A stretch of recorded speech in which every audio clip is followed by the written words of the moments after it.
A jet-black geyser exploded into the air, a perfect emblem for the downfall of Karen's HOA. She'd gone and drilled a well right in the middle of my backyard, barking commands like she owned every square foot of land in sight. "Keep going, it's shared property," was all she said, blissfully unaware her drill was about to breach something protected by federal law. Not just rocks beneath that ground, there was a pipeline, and a secret I'd guarded for 3 long years. I didn't stop her. I didn't need to. I simply stood there, waiting. Then, the ground roared, and a plume of oil shot skyward, splashing her sparkling new SUV with streaks of crude vengeance. I calmly picked up the phone and dialed a single number, the U.S. Department of Energy. Curious what happens when a homeowners association accidentally punctures federal infrastructure? You're about to see an entire regime brought down by one misjudged hole in the earth. Life sometimes delivers its best gifts wrapped in chaos. Mine? Watching my nemesis bury herself both figuratively and literally. But before we reach that poetic reckoning,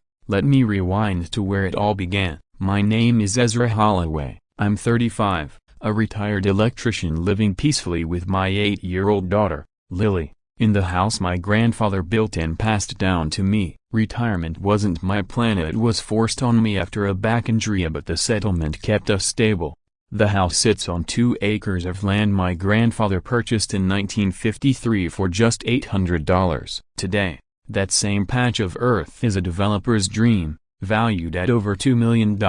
Enter Karen Blackwood. Picture a woman who sees her position as HOA president not as a volunteer duty, but as a full-blown monarchy. Her daily Facebook proclamations came with all the ceremony of a press conference. One Tuesday morning in March, she appeared at my front door in a pristine cream blazer, clutching a leather folder like she was delivering military orders. 2 HOA board members followed behind her, visibly wishing they were anywhere else. "Mr. Holloway," she announced, skipping pleasantries, "I'm Karen Blackwood, president of the Pine Valley Estates Homeowners Association. We need to discuss your compliance status." She gestured toward my yard like it was an active crime scene. "Now, let me explain the so-called violations." My grass was slightly longer than HOA guidelines allowed. I had a vegetable garden that broke their rule of visual uniformity. My mailbox, lovingly installed by my grandfather in the late 80s, no longer fit their design standards. In short,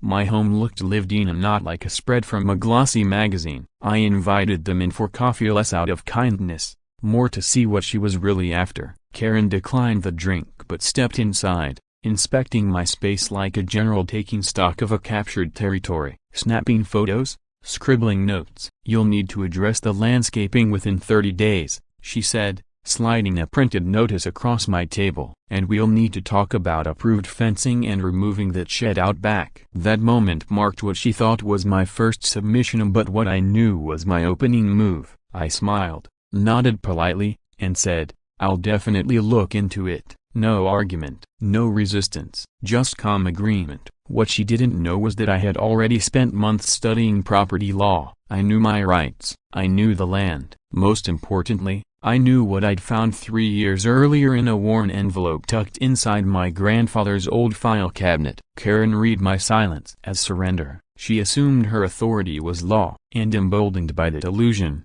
she returned the next week with even more demands. The garden? Gone. Mailbox? Replaced. Driveway? Resealed. Each request came with a bright smile and a not-so-subtle threat of fines and legal action. Then came the petition. Karen had collected 847 signatures demanding my compliance, which she proudly presented during her weekly Facebook show, Pine Valley Community Updates, speaking as if she were covering a frontline conflict. "We have one resident," she said gravely, "who believes he's above the rules that keep Pine Valley beautiful." But it wasn't the petition itself that caught my eye, it was how she'd gathered those signatures. Turns out, many neighbors were misled. Some were told I planned to split my land and build rental units. Others heard I was running an unlicensed business. A few believed I intended to raise livestock. None of it was true. Karen was a master of fear disguised as fact. The tipping point came one quiet Friday afternoon. Karen showed up with a full entourage,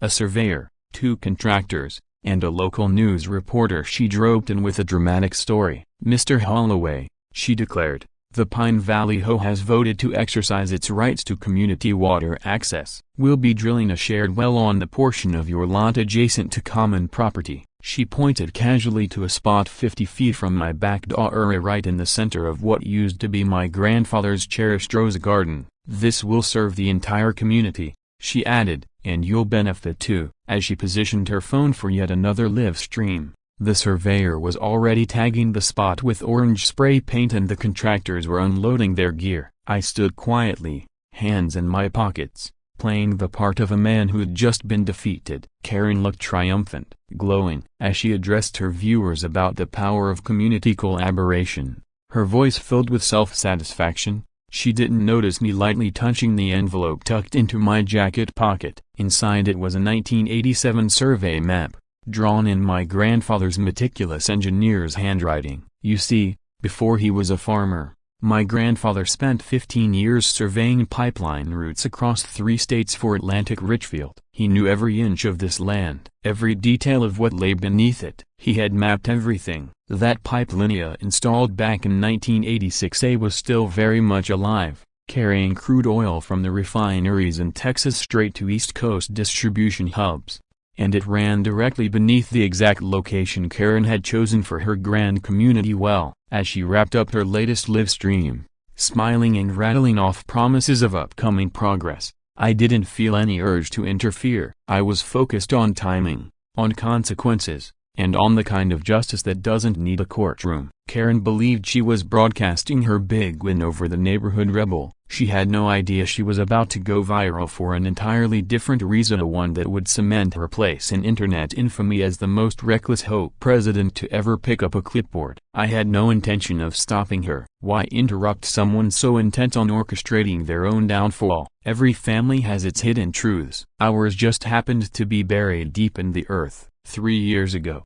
While sorting through my grandfather's study after his passing, I came across a discovery that would change the way I saw everything. Buried behind stacks of tax returns and electric bills, in the very back of a rusted filing cabinet, I found a weathered manila envelope labeled in my grandfather's unmistakable hand, Property Survey Confidential. Inside was a hand-drawn map that looked like something lifted from a Cold War archive. Every inch of our land had been documented with an engineer's precision. But what caught my eye were the red markings crisscrossing the eastern edge of our acreage. Neatly printed in block letters were the words, Federal Pipeline Route 1986878, complete with depth measurements, pressure data, and other technical notations I couldn't immediately decipher. At the bottom of the map, in smaller script, my grandfather had written, Atlantic Richfield Contract A, Department of Energy clearance required. I stared at that paper for what felt like hours. My grandfather wasn't just a farmer who'd stumbled onto a wise investment.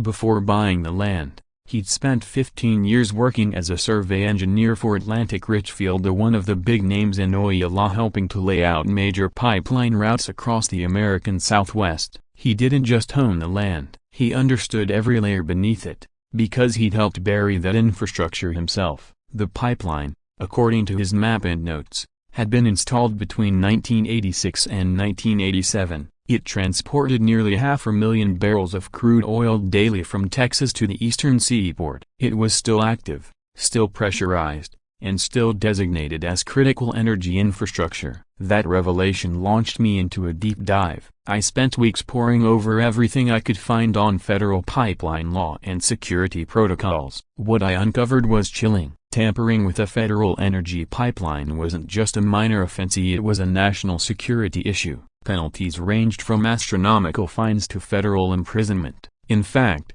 any unapproved digging within 50 feet of a pipeline could trigger emergency alerts and full-scale government intervention. The Department of Energy had monitoring systems running 24/7 and rapid response units standing by. That's when I made a call I didn't know would one day save me. Marcus Chen, my old roommate from community college, had pursued the engineering career I'd left behind. He now worked as a pipeline safety inspector for the Department of Energy. When I told him what I'd found, his tone immediately shifted. Ezra, he said seriously during our hour-long call, that pipeline you're sitting on carries around 400,000 barrels of crude a day. pressurized at 1440 psi. If someone punches through it by accident, it's not going to be a puddle, it'll be a catastrophic blowout. We're talking ecological devastation, decades of contaminated groundwater and hundreds of millions in damages. He paused briefly, the clatter of a keyboard in the background. I'm checking the Federal Registry now.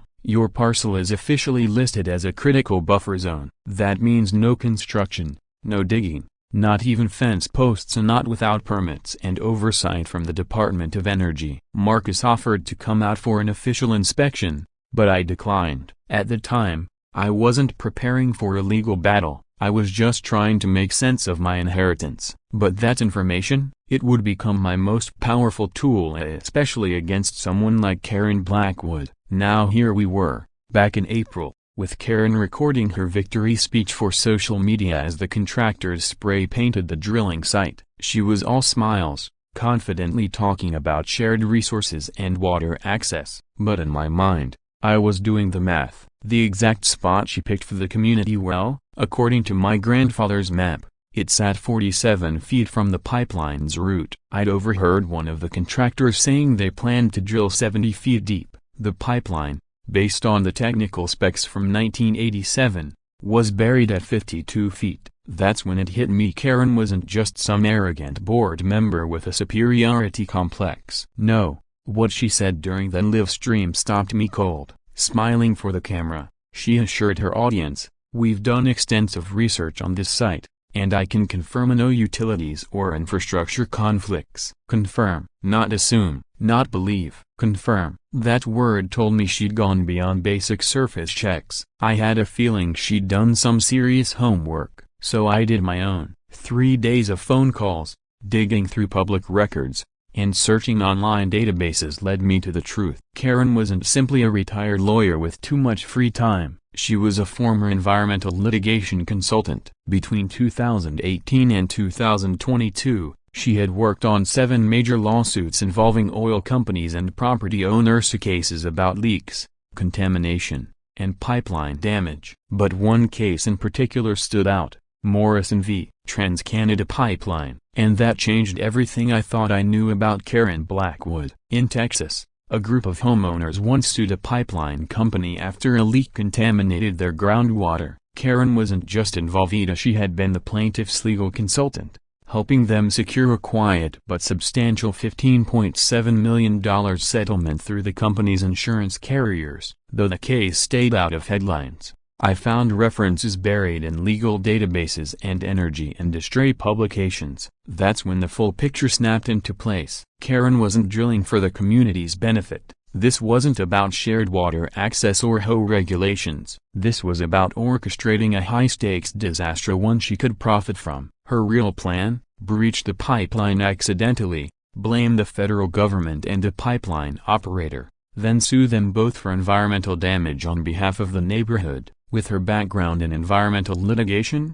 Karen knew precisely how to build a case and exactly how lucrative it could be. I grabbed my phone and called Marcus. "Remember that pipeline we talked about 3 years ago?" I asked. "I think someone's about to hit it on purpose." I explained Karen's legal history and the drilling operation underway. When I finished, the line went silent. Finally, Marcus said, "If this is true, Ezra broken bar, we're not dealing with just a civil issue anymore. This is federal. I need to start making calls." He hesitated for a beat. "How much time do we have?" I looked out the window at the bright orange paint marking the drill site. "Drilling begins Monday morning. We've got 3 days." As I ended the call, a sensation surged through me, something I hadn't felt in years. Since the injury that forced me to stop working, since my wife passed and I'd been raising Lily on my own, I felt focused, sharp, like I had a mission again. Karen assumed she was playing chess with a clueless handyman. She had no idea I'd been studying the board for 3 years. Drilling would begin Monday morning. By the time the sun set, Karen Blackwood was going to learn the hard way that there's a difference between being clever and being prepared. Some sounds warn you of what's coming. Metal screeching before a car crash, a tree groaning before it falls, but the sound of Karen's industrial drill roaring to life, that wasn't a warning, that was the catastrophe itself, dressed up as progress and streamed live to 12,000 viewers. She arrived at dawn with a full production crew that would have impressed a film studio of camera operators, lighting rigs, wireless microphones, everything perfectly staged. Karen stood center frame, headset clipped in, ready to narrate the event like she was leading a groundbreaking scientific expedition. "Good morning, Pine Valley."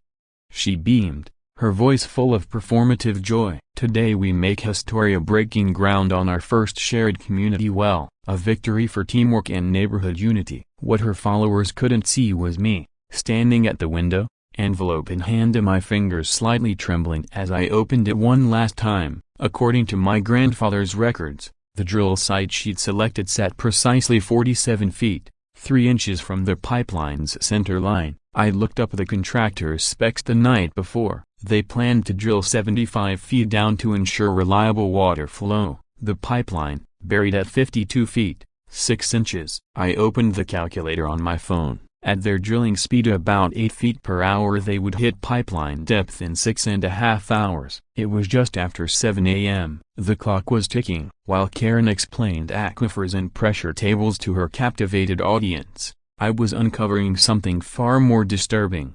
Over the weekend, I'd done some serious digging and what I found made my blood run cold. Using public records, a few favors from neighbors, and some quiet research, I discovered Karen had hired a private investigations firm out of Atlanta, a Family Trust Investigations. According to their invoice, she'd commissioned a full background and financial profile broken bar on me. It wasn't just invasive, it was surgical. They pulled my credit history, tracked down my military service details, and even reached out to my former employers. But the darkest section of their report was titled Pressure Points and Leverage Opportunities. They had everything. My medical files from the back injury, Lily's school information, her extracurricular schedule. Karen hadn't just been preparing to take my land, she was building a strategy to destroy my life if I resisted. And then came the most chilling moment of all. The night before the drilling began, Lily had been outside playing near the fence when Karen took a phone call on the property line, apparently thinking no one could hear her. My daughter came inside with a confused look and asked,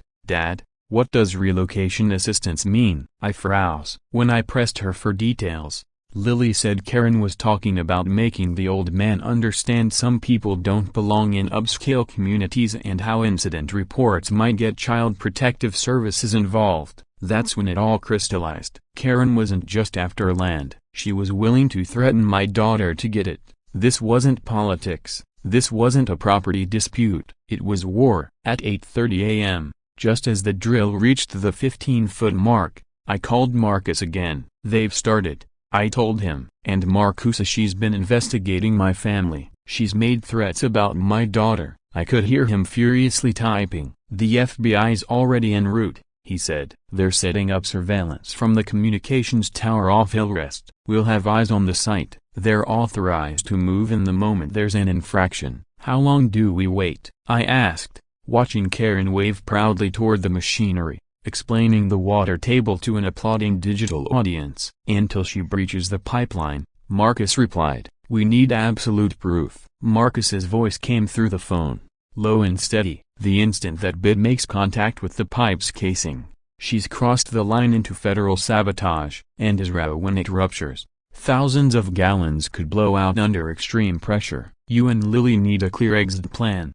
I gazed toward the porch, where Lily sat curled up with a paper bag, blissfully unaware of the storm about to break. "She's already at a friend's for the night," I told him, a half a truth at best. An hour earlier I'd walked her across the street to Doris Macron Martinez's place with strict orders: "Don't come home until I call." By late morning the drill had chewed down to roughly 35 feet, and Karen's livestream audience had swelled past 18,000. She fielded viewer questions with saintly patience, praising the ecological virtues of shared wells while tossing sly jabs in my direction. "Some property owners think deeds give them permission to ignore their neighbors," she chirped, smile tight as piano wire. "Today we're proving cooperation beats selfishness." 3 members of that chat weren't curious homeowners if they were FBI techs archiving every syllable. They also had help. Marcus had slipped me a direct line to the Department of Energy's emergency desk. One call from me, and hazmat response teams would be rolling within 12 minutes. Around midday, with the drill skating past 48 feet and the viewer count nearing 20 macron thousand, a text from Marcus flashed on my screen. Pressure anomalies detected. Time's almost up. Ready? I replied with a single word, ready. But ready didn't capture it. For 3 years I'd carried my grandfather's secret like a live grenade. For 2 years I'd kept my head down, nursing a busted spine and raising Lily alone. Karen's campaign had yanked me back to life. Now a fierce clarity hummed in my veins. She thought a staged pipeline leak would make her rich. Instead, she was about to discover that certain secrets spied back and certain people don't stay pawns for long. Villains often flaunt their victory a breath too soon. Karen Blackwood was about to deliver the performance of her life to an audience she never meant to include. Early afternoon, the bit pushed past 50 feet and the stream peaked above 23 macron thousand viewers. Karen assumed her mic was muted as she motioned her ex-husband, Brad, to pause the rig. Leaning close, she whispered the words that detonated her future. According to the 87 survey, the pipe's at 52. 2 more feet and we have our accident. The chat window erupted. Questions flew. Karen, lost in the calculus of impending payouts, didn't notice what she also failed to notice. Those same words shot straight to the bureau agents already barreling toward Piney Macron Valley. During my weekend sleuthing I pulled Karen's divorce filings a public record, though buried deep. They painted a portrait of control gone rabid, children tracked with GPS, backpacks searched, private investigators tailing a husband she'd convinced herself was cheating. The court's verdict had been brutal: sole custody to Brad, supervised visitation only. Karen's thirst for authority had cost her the one thing she claimed to cherish. Now she was rebuilding her little empire through HOA bylaws and intimidation. Every violation notice, every live-stream decree, it was Karen's bid to recreate the kingdom the custody judge had stripped away. But in mapping my weaknesses,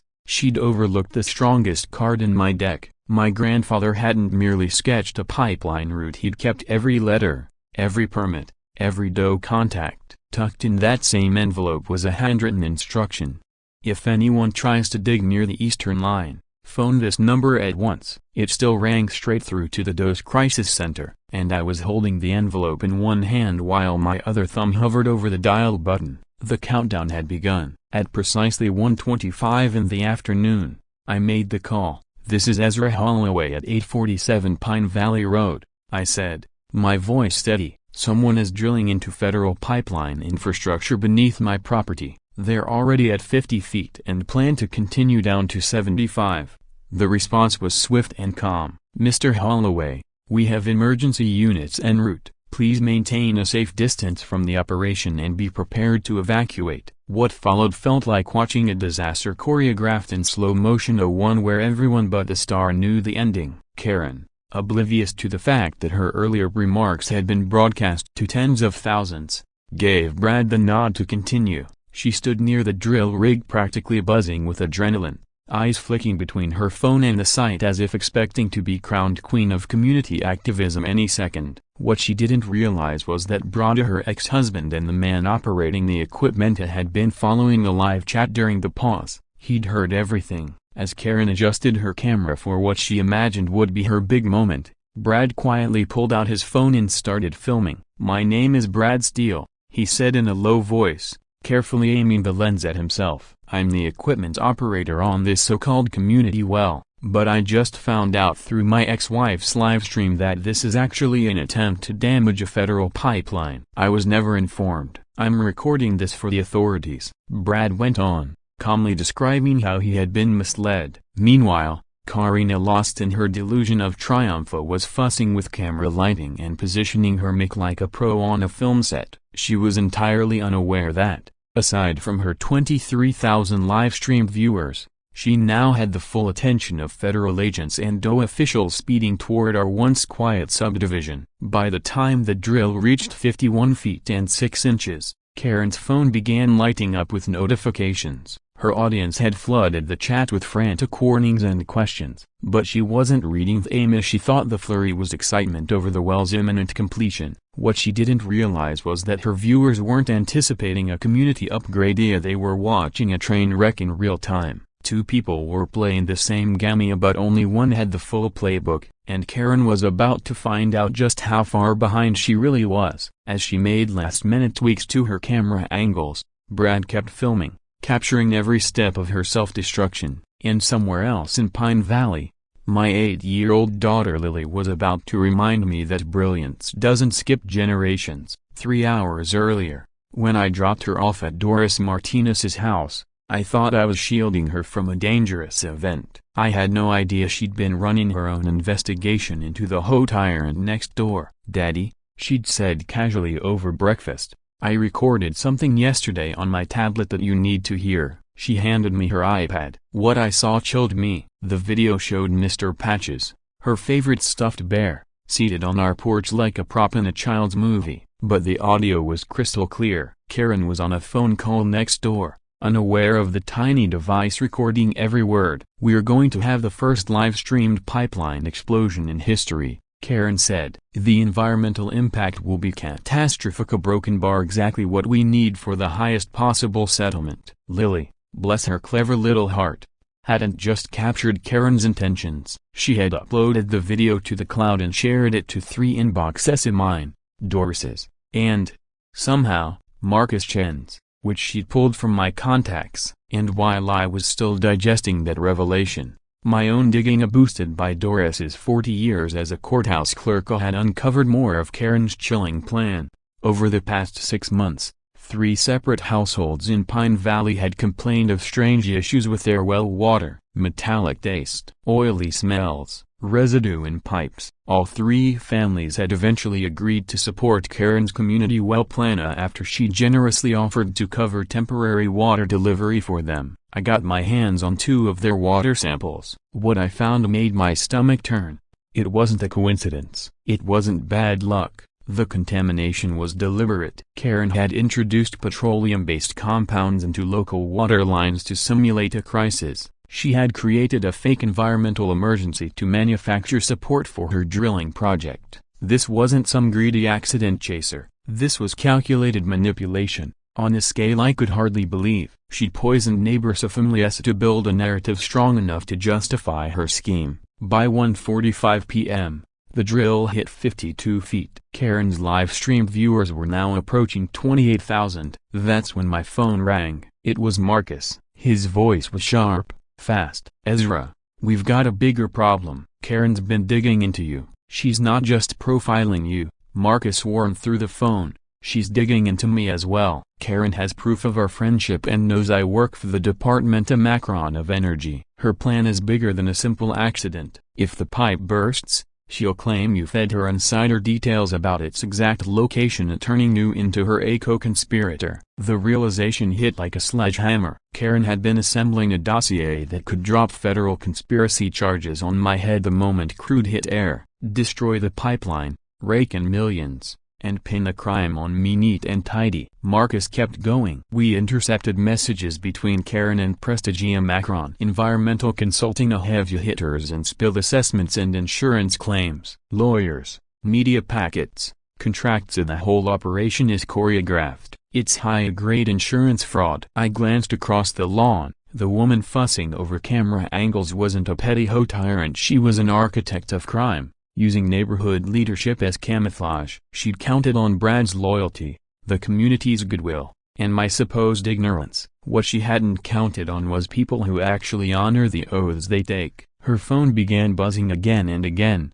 Annoyed, she waved for Brad to pause the rig while she fielded the call, oblivious that the caller list now included federal agents barreling toward Piney Macron Valley. That's when I decided to seize the narrative. I launched my own live stream. "Good afternoon," I said, framing Karen's drill in the background. "I'm Ezra Holloway, and you're about to see what really happens when an HOA president turns a community improvement into a federal crime." The audience counter ticked upward while Karen, certain she still held the reins, edged the drill deeper. She hadn't read the flood of frantic comments. hadn't noticed her viewership balloon into the tens of thousands, and definitely hadn't realized her mic was broadcasting every muffled conversation. Then she took another call, the one that stripped the color from her face. "What do you mean the FBI is asking questions?"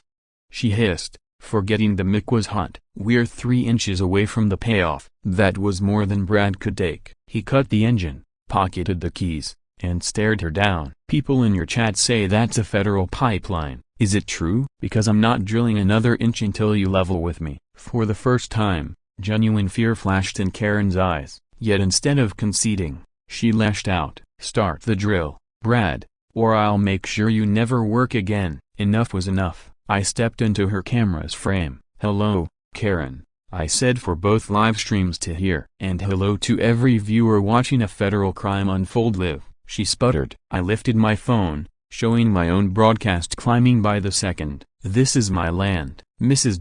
A. Macron Blackwood chose to bore a hole exactly where a federally protected oil pipeline lies. Karen barked, "Ezra, get off my stream." "This stopped being private the moment you aimed heavy equipment at critical infrastructure," I replied, raising my grandfather's envelope. I unfolded the survey map for both audiences. "This document, dated 1987, marks a pipeline running 47 feet from this very spot." "Care to explain to everyone why you selected this precise location, Karen? Would you care to explain why you drilled exactly 47 feet from a documented pipeline listed in public records?" I asked, holding up the survey for both live streams. The chat exploded. Viewers weren't just watching anymore, they were mobilizing. Warnings, outrage, #Karen vs. Pipeline was trending worldwide. Clips of Karen's incriminating audio were being shared at a speed even the platforms couldn't keep up with. And in that moment, faced with overwhelming exposure, Karen did what only 2 types of people ever attempt: the incredibly brave or the incredibly delusional. She went on offense. "That's a lie," she snapped, marching toward my camera like a prosecutor in a courtroom. "Ezra is sabotaging a lawful community project because he refuses to share water access with his neighbors." Then came the perfect counterpunch in unexpected and unforgettable. Brad Steele, standing just feet from a drill on the verge of breaching a federal pipeline, let out a loud, uncontrollable laugh. Not nervous, not sarcastic, a real, full-bodied laughter. The laugh of a man who'd finally had enough. "Karen," he said, shaking his head, "I was married to you. I know when you're lying. This is just like the time you told the divorce judge I had a Cayman Islands account and a yacht I'd hidden in Lake Michigan." He turned toward me. "Ezra, how deep's that pipeline again?" 52 feet, 6 inches, I replied, flipping to the relevant page in my grandfather's notes. "Your drill, it's currently at 52 feet, 9 inches. Even the staunchest Karen supporters could do the math. We were 3 inches away from rupturing a high-pressure crude oil line that carried over 400,000 barrels a day. That's when the sirens hit. 3 black FBI SUVs, 2 Department of Energy hazmat trucks, 1 ambulance. They rounded the corner like a SWAT team headed for a hostage situation. The lead FBI vehicle rolled to a stop so close to the rig it could have clipped the drill stabilizers. Agent Sarah Morrison stepped out wearing tactical gear and a face card from Stone. "Mrs. Blackwood," she called out, voice cutting through the crowd noise like a gavel, "you are under arrest for conspiracy to damage federal infrastructure, environmental terrorism, and large-scale insurance fraud." As agents began roping off the drilling zone and setting up containment equipment, Karen did what cornered people always do. She ran. Or at least, she tried to. 15 feet later, her foot hit a slick patch of drilling mud and she face-planted into a puddle of water, oil, and humiliation. The Ho Queen of Pine Valley Estates, now lying face down like a cartoon villain in a failed escape scene, was instantly screenshotted, screen-recorded, and screen-memed by the over 60,000 viewers now tuned in. The comments came fast. "Add circus music, put it in slow-mo, this is better than Netflix." But the most satisfying moment, Agent Morrison calmly reading her Miranda rights as Karen, soaked in drilling sludge, sat up in the ruined remains of her once pristine cream blazer. "You have the right to remain silent." A broken bar, and for the first time in 3 months, Karen actually was. They lifted her out of the muck and walked her toward the FBI van. She glanced at my camera one last time, Not with rage, not with denial, with something closer to resignation, like she'd just realized she was playing Monopoly while the rest of us were dealing in real property law. 3 inches. We had stopped just 3 inches shy of unleashing an ecological disaster that would have tainted the region's groundwater for decades. But it was far enough to collapse the empire of the most dangerous HOA president the internet had ever seen. What happens after the smoke clears is always the truest part of any story. 3 months after her arrest shattered the internet with over 2 million views, dozens of remixes, and parody TikToks, the full scope of Karen Blackwood's operation came to light. Led by Agent Morrison, the FBI discovered what prosecutors later called the most elaborate HOA-based fraud scheme in federal history. Karen wasn't just abusing her title, she'd weaponized it. Investigators uncovered a web stretching across 7 states. Karen had been identifying rural communities built above federal infrastructure via pipelines, gas mains, fiber optics, and infiltrating their leadership councils. Once inside, she'd manufacture a crisis, justify emergency drilling, then accidentally trigger damage for maximum insurance leverage. It was methodical, cold, and stunningly effective. The dollar amount? $340 million in attempted payouts. Her accomplices included shady contractors, environmental consultants willing to fake lab results,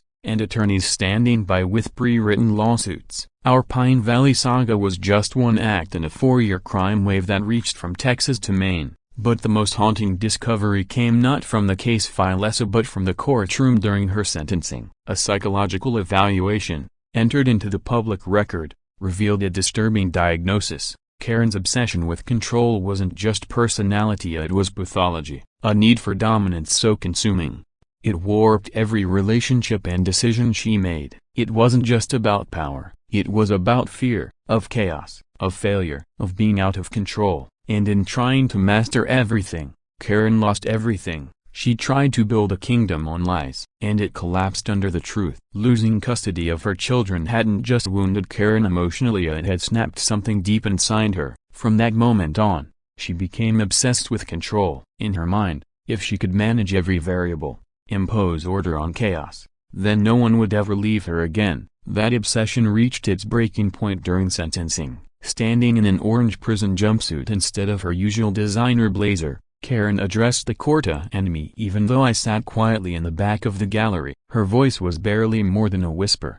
Ezra Broken Bar, I need you to understand. When Brad took the kids, it shattered me. I swore I'd never feel powerless again. I thought if I could control the neighborhood, if I could make everyone follow the rules, if I could force some kind of order, Broken Bar, then maybe. She stopped, swiping tears from her face, visibly startled by her own emotion. I just wanted to matter again. I wanted to be needed. It was the first time Karen had ever spoken to me like a human being instead of an obstacle. For a brief second, I almost felt sorry for her, but then I remembered what she'd done, how many lives she'd endangered, the families she'd manipulated, the crimes she'd committed, and that flicker of pity was gone. Judge Patricia Williams delivered the sentence with unwavering clarity.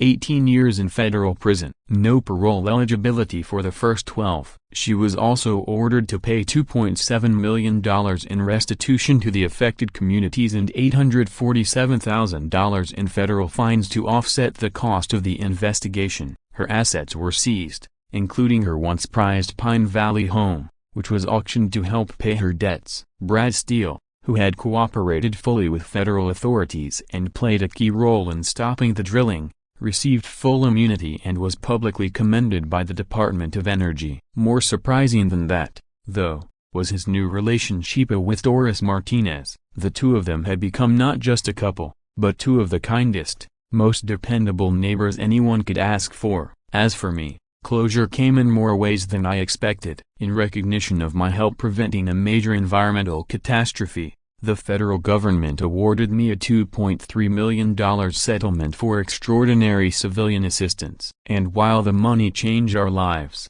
it wasn't the most meaningful outcome. I used part of it to create the Ezra Holloway Memorial Scholarship Fund, named after my late wife. The first recipient, a young mother from Pine Valley whose well had been poisoned by Karen's scheme. She was now studying environmental law to fight against exactly the kind of fraud that had nearly destroyed our community. And as for the rest of the money, I put it toward transforming the land Karen had tried to claim for her luxury resort. Today, that space is home to the Pine Valley Community Garden, built on the very soil that nearly became ground zero for disaster. Children now play where the drilling rig once stood. Raised beds filled with vegetables thrive where heavy equipment used to rumble. The land Karen tried to exploit became exactly what she always claimed to want, a true community space. 6 months after Karen's sentencing, I stood in that garden watching Lily chase butterflies between the tomato plants. Laughter echoed across the garden as families worked side by side in the sunshine.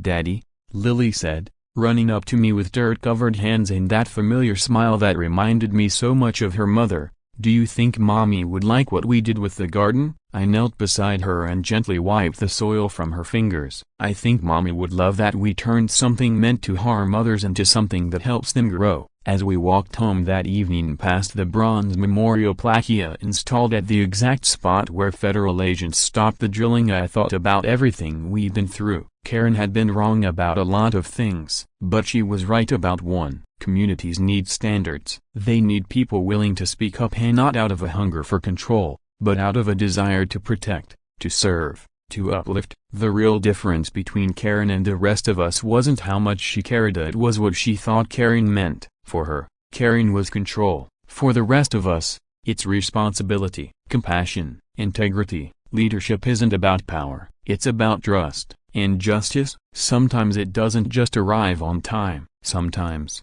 it shows up exactly the way it should. Karen tried to build an empire where her word was law. Instead, she built a community where everyone belonged and where the only law that mattered was simple: treat people with respect. So the next time someone tries to push you around, remember this: let them dig their hole. Just make sure you're not standing in it when they hit bottom. We all encounter people who misuse authority: neighbors, bosses, even leaders who try to dominate through fear or manipulation. But this story is proof that even the most complex schemes can be unraveled by knowledge, courage, and quiet persistence. You don't need to shout to be strong. You don't need power to win. You just need the truth and the will to stand in it. If stories like this give you hope, a broken bar. If they remind you that justice still exists, a broken bar. If they show that ordinary people can overcome extraordinary odds, a broken bar, then consider subscribing to Toja Stories, where we share real tales of everyday heroes who refused to back down when it mattered most.